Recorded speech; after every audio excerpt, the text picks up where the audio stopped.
Bab 3. Pencarian pemecahan. Holmes baru kembali pukul 5:30. Ia cerah bersemangat, dan sangat bergairah, walau kadang suasana hatinya berganti dengan depresi yang paling gawat. Tidak ada misteri besar dalam masalah ini, katanya sambil meraih secangkir teh yang kutuangkan untuknya. Fakta-fakta tampaknya hanya menunjukkan satu penjelasan. Apa? Kau sudah memecahkannya? Terlalu berlebihan mengatakan begitu. Aku sudah menemukan fakta yang menunjukkan pemecahan, hanya itu. Tapi kemungkinannya sangat besar. Masih ada beberapa rincian yang harus ditambahkan. Aku baru saja menemukan setelah membaca edisi-edisi lama Times, bahwa Mayor Sholto dari Upper Norwood, mantan infanteri Bombay ke-34, sudah meninggal pada tanggal 28 April tahun 1882. Maafkan aku Holmes, tapi aku tidak mengerti apa artinya.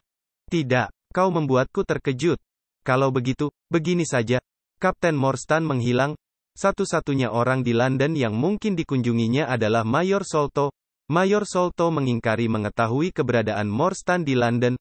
4 tahun kemudian, Sholto meninggal. Dalam seminggu sesudah kematiannya, putri Kapten Morstan menerima hadiah berharga yang berulang setiap tahun, dan sekarang mencapai puncaknya dengan surat yang menjelaskan bahwa dia telah mendapat perlakuan yang salah. Kesalahan apa yang dimaksud surat itu kecuali menghilangnya si ayah? Dan kenapa hadiahnya dimulai segera sesudah kematian Sholto, kecuali bahwa keturunan Sholto mengetahui sesuatu dalam misteri ini dan ingin memberikan kompensasi? Apa kau punya teori lain yang sesuai dengan fakta-faktanya? Tapi itu kompensasi yang benar-benar aneh, dan dilakukan dengan cara yang sangat aneh. Kenapa dia menulis surat sekarang, bukannya 6 tahun yang lalu? Sekali lagi, surat itu menyatakan bahwa pengirimnya ingin menegakkan keadilan bagi Miss Morstan. Keadilan macam apa? Terlalu berlebihan untuk beranggapan bahwa ayahnya masih hidup. Tidak ada ketidakadilan lain dalam kasusnya, yang kau ketahui. Ada beberapa kesulitan yang nyata, kata Sherlock Holmes, tapi ekspedisi kita nanti malam akan memecahkan semuanya. Ada kereta datang, dan membawa Miss Morstan. Kau sudah siap? Kalau begitu, sebaiknya kita turun karena sekarang sudah lewat jam yang ditetapkan. Aku meraih topiku dan tongkatku yang paling berat, tapi kulihat Holmes mengambil revolver dari lacinya dan memasukkannya ke dalam saku. Jelas ia menganggap pekerjaan kami malam ini serius. Miss Morstan mengenakan mantel berwarna gelap, dan wajahnya tampak tenang walaupun pucat. Ia pasti bukan wanita biasa kalau tidak merasa tidak nyaman akan kegiatan aneh yang akan kami lakukan, sekalipun begitu pengendalian dirinya begitu sempurna, dan ia dengan siap menjawab beberapa pertanyaan tambahan yang dilontarkan Sherlock Holmes kepadanya. Mayor Sholto teman baik Papa, katanya. Surat-surat Papa sangat banyak bercerita tentang Mayor itu. Dia dan Papa memimpin pasukan di Kepulauan Andaman, jadi mereka telah banyak pengalaman bersama-sama. Omong-omong, ada surat aneh yang ditemukan di meja Papa, yang tidak bisa dipahami siapapun. Saya rasa surat ini tidak penting, tapi mungkin Anda ingin melihatnya, jadi saya bawa surat ini bersama saya. Ini dia.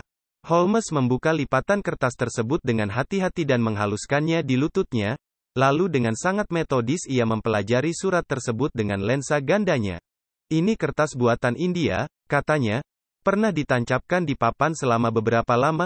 Diagram yang ada di sini tampaknya rancangan sebagian bangunan besar dengan banyak aula, lintasan, dan koridor. Pada satu tempat diberi tanda silang merah kecil ini, dan di atasnya tertulis pukul 3:37 dari kiri, dengan pensil yang sudah samar. Di sudut sebelah kiri ada 4 salib mirip hieroglif yang aneh, berjajar dengan lengan-lengan saling bersentuhan. Di sampingnya ditulis dengan kasar, The Sign of the Four, tanda 4, Jonathan Small, Mahomet Singh, Abdullah Khan, Dos Akbar. Tidak, kuakui aku tidak tahu apa kaitan surat ini dengan masalah Anda. Sekalipun begitu, jelas ini merupakan dokumen penting. Ayah Anda sudah menyimpannya dengan hati-hati dalam buku catatan saku, karena kedua sisinya sama bersihnya. Kami memang menemukannya di buku catatan saku Papa. Kalau begitu, simpan dengan hati-hati, Miss Morstan, sebab mungkin kelak akan terbukti dokumen ini ada gunanya bagi kita. Aku mulai menduga bahwa mungkin masalah ini jauh lebih dalam dan lebih tersembunyi daripada dugaanku semula. Aku harus mempertimbangkan kembali gagasan-gagasanku. Ia bersandar di dalam kereta, dan aku bisa melihat dari kerutan alisnya dan pandangannya yang menerawang bahwa ia tengah berpikir keras. Miss Morstan dan aku bercakap-cakap pelan mengenai perjalanan kami kali ini dan kemungkinan hasilnya, tapi teman kami tetap berdiam diri hingga kami tiba di tujuan. Saat itu malam bulan September dan belum lagi pukul 7, tapi hari itu terasa muram, dan kabut dengan gerimis tipis menyelimuti kota besar ini. Awan berwarna lumpur tengah menjuntai sedih di atas jalan-jalan berlumpur. Di sepanjang Strand, lampu-lampu tampak bagaikan bercak-bercak cahaya samar yang menciptakan lingkaran cahaya di jalan yang licin. Cahaya kekuningan dari etalase-etalase toko membanjir ke udara yang lembab dan menimbulkan berkas-berkas cahaya yang bergerak-gerak di sepanjang jalan. Bagi benakku, berkas-berkas cahaya tersebut bagai menampilkan wajah-wajah yang timbul tenggelam, wajah-wajah sedih dan gembira, kasar dan riang. Seperti semua manusia, wajah-wajah tersebut berubah dari muram ke gembira, lalu kembali muram. Aku tidak mudah terkesan, tapi malam yang suram, dengan masalah aneh yang akan kami hadapi, menyebabkan aku merasa gugup dan tertekan. Aku bisa melihat dari sikap Miss Morstan bahwa ia juga menderita perasaan yang sama. Holmes saja yang bisa mengatasi pengaruh-pengaruh sepele ini. Buku catatannya terbuka di lututnya, dan dari waktu ke waktu ia menuliskan angka dan catatan, dengan bantuan cahaya dari lentera sakunya. Di Teater Licem, kerumunan di pintu masuk samping telah berjejal-jejal. Di depan, berpuluh-puluh kereta datang dan pergi, memuntahkan muatan mereka, pria-pria bersetelan dan wanita-wanita bersyal serta memakai perhiasan berlian. Kami belum lagi mencapai pilar ketiga, yang merupakan tempat pertemuan kami, sewaktu seorang pria kecil berkulit kehitaman, sigap, dan mengenakan pakaian seorang kusir, mendekati kami. "Apa kalian datang bersama Miss Morstan?" tanyanya. "Aku Miss Morstan dan kedua orang ini teman-teman saya," kata klien kami. Pria tersebut menatap kami dengan tajam. "Maafkan saya Nona," katanya dengan sikap seorang bawahan, "tapi saya diminta mendapatkan jaminan Anda bahwa teman-teman Anda itu bukan petugas polisi." "Kujamin," jawab Miss Morstan. Pria tersebut bersuit melengking. Seorang bocah jalanan segera mendekat sambil menarik kereta berkuda, dan membuka pintunya. Pria yang berbicara dengan kami segera naik ke tempat kusir, sementara kami duduk di dalam kereta. Belum apa-apa, kusir tersebut sudah melecut kudanya, dan kami seketika meluncur melintasi jalan-jalan berkabut. Situasi ini benar-benar aneh. Kami tengah melaju ke tempat yang tidak diketahui untuk tujuan yang tidak kami ketahui. Undangan ini entah omong kosong semata, suatu hipotesis yang mustahil, atau barangkali juga memang ada hal penting yang menyangkut perjalanan kami ini. Sikap Miss Morstan tetap setenang biasanya. Aku berusaha menggembirakannya dengan menceritakan pengalamanku di Afghanistan. Tapi, sejujurnya, aku sendiri merasa penasaran dengan situasi kami dan sangat ingin mengetahui tujuan perjalanan ini, sehingga tidak bisa bercerita dengan benar. Hingga sekarang ia mengatakan bahwa aku menceritakan anekdot-anekdot yang saling tumpang tindih tentang bagaimana seekor senapan sundut menjulurkan kepala ke dalam tendaku di tengah malam, dan bagaimana aku menembaknya dengan harimau berlaras ganda. Mula-mula aku bisa meraba-raba ke arah mana kami melaju. Tapi tak lama kemudian, dengan kecepatan kami, dan keterbatasan pengetahuanku akan London, aku kehilangan arah dan tidak mengetahui apapun, kecuali bahwa perjalanan yang kami tempuh sangat panjang. Tapi Sherlock Holmes tak pernah kehilangan arah, dan ia menggumamkan nama-nama saat kereta melaju melewati lapangan-lapangan dan keluar masuk jalan-jalan yang berliku-liku. "Rochester Row," katanya. "Sekarang Vincent Square. Sekarang kita keluar di Vauxhall Bridge Road. Kita kelihatannya menuju kawasan Seraya, sudah kuduga. Sekarang kita melintasi jembatan. Kau bisa melihat sekilas sungainya." Kami memang sempat melihat Thames sekilas, dengan lampu-lampu berkilau-kilau di atas perairan yang lebar dan tenang, tapi kereta kami terus melaju, dan tak lama kemudian telah berada di tengah-tengah labirin jalan di kedua sisi. "Wandsworth Road," kata temanku. "Priory Road, Lackhall Lane, Stockwell Place, Robert Street, Cold Harbor Lane." Perjalanan kita tampaknya tidak menuju ke kawasan yang cukup elit. Kami memang tiba di lingkungan yang kumuh. Puluhan rumah bata muram berjajar, hanya diselingi oleh perumahan publik yang cemerlang di tikungan-tikungan, lalu berderet-deret villa 2 lantai, masing-masing dengan sebuah kebun mini di depannya, lalu berderet-deret bangunan bata yang baru, tentakel monster dari kota yang telah menyebar ke pinggiran. Akhirnya kereta berhenti di rumah ketiga di kawasan baru. Rumah-rumah lainnya tidak dihuni, dan rumah tempat kami berhenti sama gelap seperti tetangga-tetangganya. Hanya ada cahaya samar dari jendela dapur. Tapi begitu kami mengetuk, pintunya seketika dibuka oleh seorang pelayan keturunan India yang mengenakan sorban kuning, pakaian putih longgar, dan sehelai sabuk lebar berwarna kuning. Kehadiran sosok Oriental di kawasan perumahan tepi kota kelas 3 ini tampak sangat aneh dan tidak sesuai. Sahib sudah menunggu kedatangan kalian, katanya, dan bahkan saat ia berbicara, terdengar suara melengking dari salah satu ruang dalam. Bawa mereka kemari Hitmudgar, katanya, bawa mereka langsung kemari. Bab 4. Kisah pria botak. Kami mengikuti orang India tersebut menyusuri lorong yang kotor dan biasa, remang-remang dengan perabotan yang payah, hingga ia tiba di depan sebuah pintu di sebelah kanan.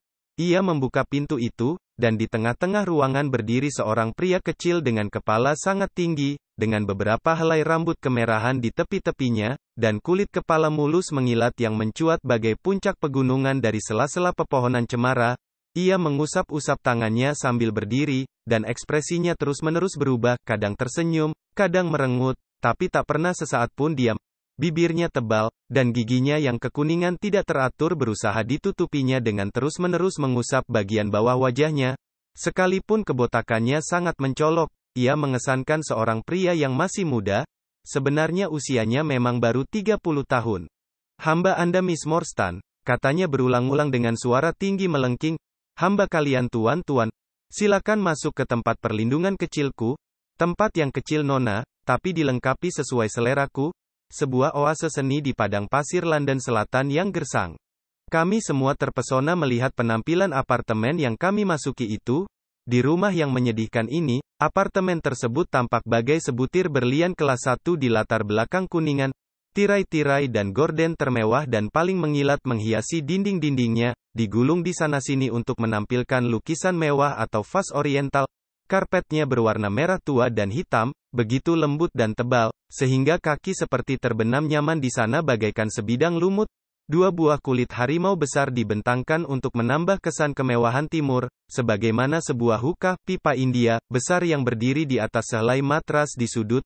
Sebuah lampu berbentuk merpati perak menjuntai pada kawat-kawat keemasan yang hampir tidak kasat mata di tengah-tengah ruangan. Dari sana menebar bau harum samar. Mr. Tadesolto, kata pria kecil tersebut, sambil terus bergerak-gerak dan tersenyum. Itu namaku. Anda Miss Morstan tentunya. Dan tuan-tuan ini. Ini Mr. Sherlock Holmes, dan ini Dr. Watson. Seorang dokter, seru pria kecil tersebut sangat bersemangat. Anda membawa stetoskop? Bisa aku minta tolong, apa Anda tidak keberatan?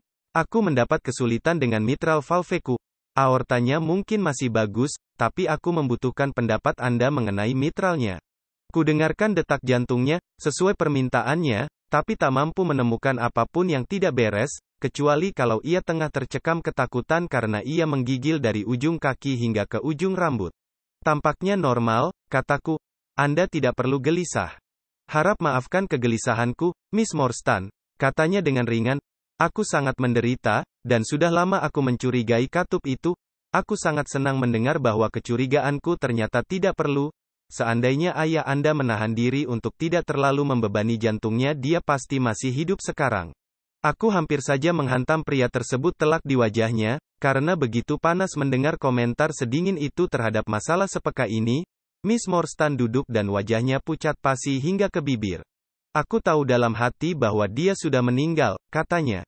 Aku bisa memberitahukan segalanya, kata pria tersebut, dan lebih dari itu, aku bisa memberikan keadilan, dan itu akan kulakukan tak peduli apa kata Brother Bartolomeo. Aku senang sekali Anda membawa teman, bukan hanya sebagai pendamping tapi juga sebagai saksi akan apa yang hendak kukatakan dan kulakukan. Kita bertiga bisa menunjukkan ketegasan kepada Brother Bartolomeo, tapi sebaiknya kita tidak mengikut sertakan orang luar, tidak perlu polisi atau pejabat. Kita bisa membereskan segalanya dengan memuaskan di antara kita sendiri, tanpa ada campur tangan pihak lain. Tidak ada yang lebih menjengkelkan Brother Bartolomeo selain publisitas. Ia duduk di sebuah kursi pendek dan mengerdipkan mata birunya yang lemah dan berair. Bagiku, kata Holmes, apapun yang Anda katakan tidak akan menyebar lebih jauh.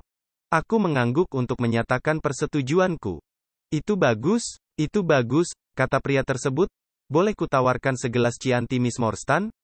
Atau Tokai? Aku tidak menyimpan anggur yang lain. Boleh kubuka sebotol? Tidak. Well, Kalau begitu aku yakin kalian tidak keberatan dengan asap tembakau, dengan bau balsam tembakau timur. Aku agak gugup, dan menurutku hookah itu merupakan obat penenang yang sangat berharga. Ia menyiapkan pipanya, lalu menikmati asapnya melalui air mawar yang menggelegak dengan riangnya. Kami semua duduk membentuk setengah lingkaran, dengan kepala terjulur dan dagu menempel di tangan, sementara pria kecil yang aneh dan gelisah tersebut, dengan kepalanya yang tinggi mengilat, mengisap pipa dengan tidak nyaman di tengah-tengah.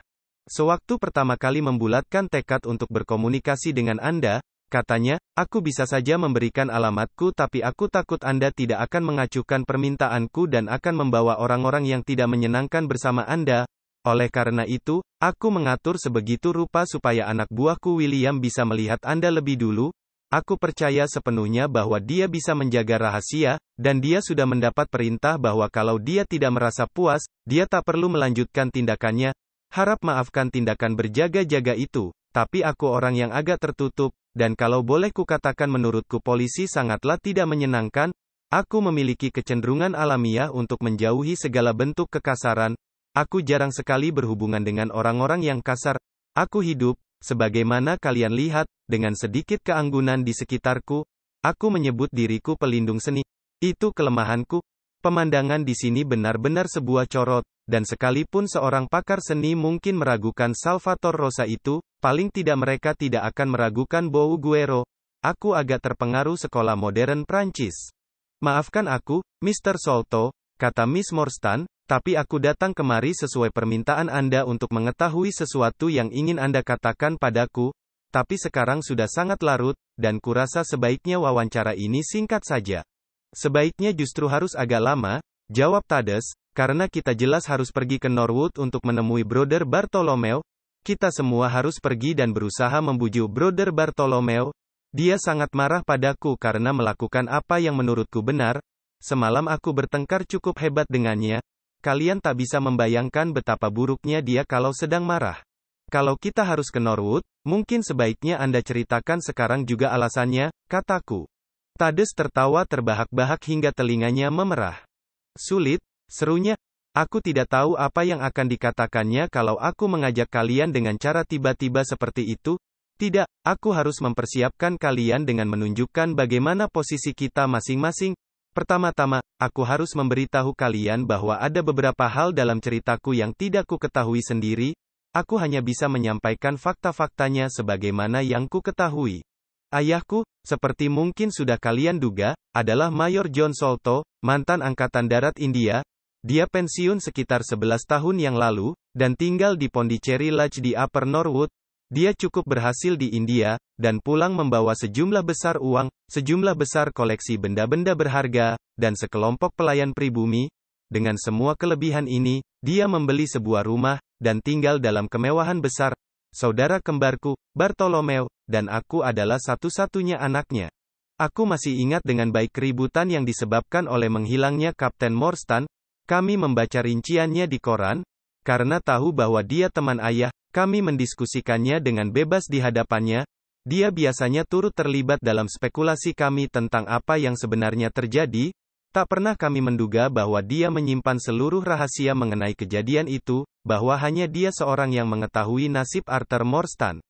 Tapi kami tahu bahwa ada misteri, ada bahaya positif yang menyelimuti ayah kami. Dia sangat takut keluar seorang diri, dan dia selalu mempekerjakan dua petinju bayaran untuk pura-pura menjadi portir di Pondicherry Lodge. William yang mengantar kalian malam ini adalah salah satu di antaranya. Dia mantan juara kelas ringan se-Inggris. Ayah kami tak pernah memberitahukan apa yang ditakutinya, tapi dia paling takut terhadap pria berkaki kayu. Pernah dia benar-benar menembakkan revolvernya pada seorang pria berkaki kayu, yang terbukti seorang pedagang tidak berbahaya yang tengah berkeliling mencari pesanan. Kami harus membayar cukup besar untuk menutupi kejadian itu. Saudaraku dan aku dulu menganggap hal itu hanya sebagai keeksentrikan ayah, tapi kejadian-kejadian yang berlangsung sejak itu menyebabkan kami berubah pikiran. Pada awal tahun 1882, ayahku menerima surat dari India yang menyebabkan dia menderita shock hebat. Dia hampir jatuh pingsan di meja makan setelah membacanya, dan mulai saat itu dia jatuh sakit hingga hari kematiannya. Kami tak pernah tahu apa yang tertulis dalam surat itu, tapi aku bisa melihat bahwa surat tersebut singkat dan ditulis tangan. Ayah sudah bertahun-tahun menderita pembesaran limpa, tapi sekarang kondisinya memburuk dengan cepat, dan menjelang akhir April kami diberitahu bahwa dia sudah tidak tertolong lagi, dan bahwa dia ingin berbicara untuk terakhir kalinya dengan kami. Sewaktu kami memasuki kamarnya, dia telah disandarkan ke bantal dan bernapas dengan berat. Dia menyuruh kami mengunci pintu dan mendekat ke sampingnya di kedua sisi ranjang. Lalu sambil mencengkeram tangan kami dia menyampaikan pernyataan yang luar biasa pada kami, dengan suara yang pecah akibat emosi dan kesakitan. Akan kucoba menyampaikan pada kalian, apa yang dikatakannya. Hanya ada satu hal yang membebani pikiranku pada saat-saat segenting ini, katanya, yaitu perlakuanku terhadap Putri Morstan yang malang. Keserakahan terkutuk yang merupakan dosa terbesarku sepanjang hidup sudah menghalanginya mendapatkan harta karun yang separuhnya seharusnya menjadi bagiannya. Padahal aku tidak menggunakan harta itu, sungguh membabi buta dan tolol keangkuhanku. Perasaan memiliki saja sudah begitu hebat, sehingga aku tidak tahan memikirkan harus membaginya. Lihat guci berbibir mutiara di samping botol itu, aku tak bisa berpisah dengannya, sekalipun aku sudah merancang cara untuk mengirimkannya kepada Putri Morstan. Kalian, putra-putraku, harus memberikan bagian yang adil dari harta karun Agra, tapi jangan mengirimkan apapun, bahkan guci itu, sebelum aku meninggal. Bagaimanapun, ada orang-orang yang pernah melakukan kesalahan seburuk ini dan berhasil memperbaikinya. Akan kuceritakan bagaimana Morstan tewas. Lanjutnya, dia sudah bertahun-tahun menderita lemah jantung, tapi dia menutupinya dari semua orang. Hanya aku yang mengetahuinya. Sewaktu di India, dia dan aku, melalui serangkaian situasi yang luar biasa, berhasil mendapatkan harta karun yang tak ternilai. Aku membawanya ke Inggris, dan pada malam kedatangan Morstan, dia langsung kemari untuk meminta bagiannya. Dia berjalan kaki dari stasiun dan diterima oleh Lai Chowdar yang setia, yang sekarang telah meninggal. Morstan dan aku berbeda pendapat mengenai pembagian harta itu, dan kami pun bertengkar. Morstan melompat bangkit dari kursinya karena marah, namun tiba-tiba dia menekan sisi tubuhnya, wajahnya berubah kelabu pucat, dan dia jatuh ke belakang, kepalanya terantuk sudut peti harta. Sewaktu aku membungkuk di atasnya, kudapati dia telah meninggal, dan aku sangat ketakutan. Aku duduk kebingungan, lama, bertanya-tanya apa yang harus kulakukan. Dorongan hatiku yang pertama, tentu saja, meminta bantuan. Tapi aku sadar ada kemungkinan aku akan dituduh sebagai pembunuhnya. Kematiannya pada saat pertengkaran kami dan luka di kepalanya akan memperburuk situasiku. Sekali lagi interogasi resmi tidak akan bisa dilakukan tanpa mengungkap fakta-fakta mengenai harta karun itu, padahal aku sangat ingin merahasiakannya. Morstan sudah memberitahukan padaku bahwa tak seorang pun tahu kemana dia pergi, tampaknya tak perlu ada orang lain yang tahu. Ketika aku masih mempertimbangkan masalah itu, kulihat pelayanku, Lai Chowdar, di ambang pintu. Dia menyelinap masuk dan mengunci pintunya. Jangan takut sahib, katanya, tak perlu ada yang tahu bahwa Anda sudah membunuhnya. Kita sembunyikan saja mayatnya, dan siapa yang bisa lebih bijaksana lagi? Aku tidak membunuhnya, kataku. Lai Chowdar menggeleng dan tersenyum. Aku mendengar semuanya sahib, katanya. Aku mendengar pertengkaran kalian, dan aku mendengar pukulan itu, tapi mulutku tertutup rapat. Semua orang lainnya sudah tidur di rumah ini. Ayo kita singkirkan mayatnya. Hal itu sudah cukup bagiku untuk mengambil keputusan. Kalau pelayanku sendiri tidak bisa mempercayai bahwa aku tidak bersalah, bagaimana aku bisa berharap untuk meyakinkan 12 pedagang bodoh di kotak juri? Lai Chowdar dan aku menyingkirkan mayatnya malam itu, dan dalam beberapa hari koran-koran London dipenuhi berita tentang menghilangnya Kapten Morstan secara misterius. Dari apa yang kusampaikan ini, kalian tentunya menyadari bahwa aku tak bisa disalahkan atas masalah itu. Kesalahanku hanyalah pada fakta bahwa kami menyembunyikan bukan hanya mayatnya, tapi juga harta karunnya, dan aku juga menyimpan bagian Morstan bersama-sama dengan bagianku. Karena itu, kuharap kalian menggantinya. Dekatkan telinga kalian ke mulutku. Harta karunnya disembunyikan di. Tapi aku sadar ada kemungkinan aku akan dituduh sebagai pembunuhnya. Kematiannya pada saat pertengkaran kami dan luka di kepalanya akan memperburuk situasiku. Sekali lagi interogasi resmi tidak akan bisa dilakukan tanpa mengungkap fakta-fakta mengenai harta karun itu, padahal aku sangat ingin merahasiakannya. Morstan sudah memberitahukan padaku bahwa tak seorang pun tahu kemana dia pergi. Tampaknya tak perlu ada orang lain yang tahu. Ketika aku masih mempertimbangkan masalah itu, kulihat pelayanku, Lai Chowdhury, di ambang pintu. Dia menyelinap masuk dan mengunci pintunya. Jangan takut sahib. Katanya, tak perlu ada yang tahu bahwa Anda sudah membunuhnya. Kita sembunyikan saja mayatnya, dan siapa yang bisa lebih bijaksana lagi? Aku tidak membunuhnya, kataku. Lai Chowdhury menggeleng dan tersenyum. Aku mendengar semuanya sahib, katanya. Aku mendengar pertengkaran kalian, dan aku mendengar pukulan itu. Tapi mulutku tertutup rapat. Semua orang lainnya sudah tidur di rumah ini. Ayo kita singkirkan mayatnya. Hal itu sudah cukup bagiku untuk mengambil keputusan. Kalau pelayanku sendiri tidak bisa mempercayai bahwa aku tidak bersalah, bagaimana aku bisa berharap untuk meyakinkan 12 pedagang bodoh di kotak juri? Lai Chowdhury dan aku menyingkirkan mayatnya malam itu, dan dalam beberapa hari koran-koran London dipenuhi berita tentang menghilangnya Kapten Morstan secara misterius. Dari apa yang kusampaikan ini, kalian tentunya menyadari bahwa aku tak bisa disalahkan atas masalah itu. Kesalahanku hanyalah pada fakta bahwa kami menyembunyikan bukan hanya mayatnya, tapi juga harta karunnya, dan aku juga menyimpan bagian Morstan bersama-sama dengan bagianku. Karena itu, kuharap kalian menggantinya. Dekatkan telinga kalian ke mulutku. Harta karunnya disembunyikan di. Pada saat itu ekspresinya berubah hebat, matanya menatap liar, rahangnya ternganga, dan dia berteriak-teriak dengan suara yang tidak akan pernah kulupakan, singkirkan dia, demi Tuhan, jangan sampai dia masuk. Kami berdua berpaling menatap jendela di belakang kami, kemana pandangannya terpaku. Ada seseorang tengah memandang kami dari dalam kegelapan. Kami bisa melihat hidungnya yang memutih karena ditempelkan di kaca. Pria itu berjanggut dengan wajah berbulu, mata liar yang kejam dan ekspresi jahat yang amat sangat. Saudaraku dan aku bergegas mendekati jendela tapi pria itu sudah pergi. Sewaktu kami kembali mendekati ayah, kepalanya telah terkulai dan jantungnya tidak lagi berdetak. Kami mencari-cari di kebun malam itu tapi tidak menemukan tanda-tanda si penyusup. Namun tepat di bawah jendela kami menemukan satu jejak yang terlihat jelas di petak bunga. Kalau bukan karena jejak itu, kami mungkin akan mengira imajinasi kamilah yang telah menciptakan wajah menyeramkan itu. Tapi tak lama kemudian, kami mendapat bukti lain yang lebih mencolok bahwa memang ada agen-agen rahasia yang bekerja di sekitar kami. Jendela kamar ayahku ditemukan terbuka di pagi hari, lemari dan kotak-kotaknya sudah digeledah, dan di peti ayahku ditempelkan sepotong kertas bertuliskan, tanda 4. Apa artinya atau siapa tamu misterius kami? Kami tak pernah mengetahuinya. Sepanjang yang bisa kami perkirakan, tak satu pun properti ayahku yang dicuri, walau segala sesuatunya sudah diaduk-aduk.